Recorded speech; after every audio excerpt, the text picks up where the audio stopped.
สวัสดีค่ะก็ขอต้อนรับเข้าช่อง Easy Home นะคะช่องอะไรง่ายๆอยู่ที่บ้านไม่ว่าจะทำกับข้าวทำอาหารทำเครื่องถนอมผิวหรือดูแลร่างกายของเรานะคะอย่าลืมกดกระดิ่งและกดติดตาม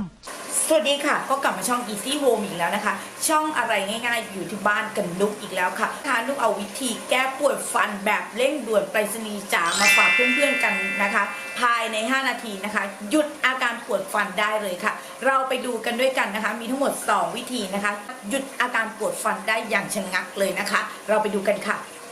ค่ะวิธีแรกนะคะเราเตรียมน้ำอุ่นนะคะเราต้องดูก่อนนะเดี๋ยวมันจะไหม้หน้าเอานะคะก็อุ่นแล้วก็ผ้านะคะอีก1ผืนค่ะเราก็เอาผ้านะคะจุ่มลงไปน้ำอุ่นค่ะนะคะเดี๋ยวเราไปประคบร้อนกันนะคะในส่วนที่เราปวดฟันกันนะคะปิดผ้าพอประมาณนะคะเอาละค่ะเดี๋ยวเราไปประคบร้อนกันค่ะแบตจะหมด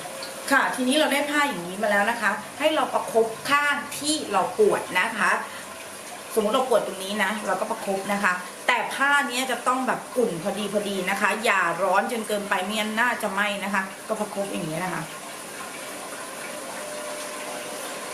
ประคบแต่ละจุดเนี่ยเป็นเวลา 2-3 นาทีนะคะเหมือนปวดกรามก็ตรงนี้ค่ะมันจะลดปวดได้ภายใน5นาทีเลยนะคะแต่หลังจากที่เราลดปวดแล้วเราหายปวดแล้วนะคะให้ไปหาหมอด้วยนะคะให้ไปหาทันตแพทย์เสียว่าดูว่าเราเกิดจากอาการอะไรนะคะที่ทำให้เราปวดฟันค่ะส่วนวิธีที่2นะคะง่ายนิดเดียวค่ะ2นะคะง่ายมากๆนะคะอมเจ้าการพูเนี่ยค่ะหาซื้อได้ที่ร้านยาทุกร้านเลยนะคะโดยเฉพาะร้านยาไทยนะคะก็ประมาณ5 บาทเราอมเลยค่ะอมการพูเลยค่ะในด้านที่เราปวดนะอมนะคะ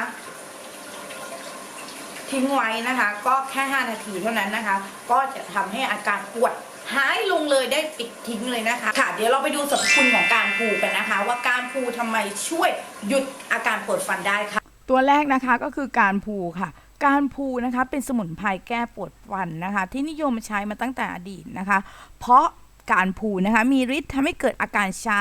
และฆ่าเชื้อแบคทีเรียนะคะสำหรับการพูทั้งดอกนะคะให้นำมาเคี้ยวและอมไปบริเวณที่ปวดฟันนะคะหรือจะนำดอกนะคะมาตำพอแหลกนะคะผสมกับเหล้าขาวเล็กน้อยพอแฉะแล้วใช้สำลีนะคะชุบจิ้มหรืออุดฟันที่ปวดนะคะซึ่งวิธีการทำไม่ยากเลยนะคะ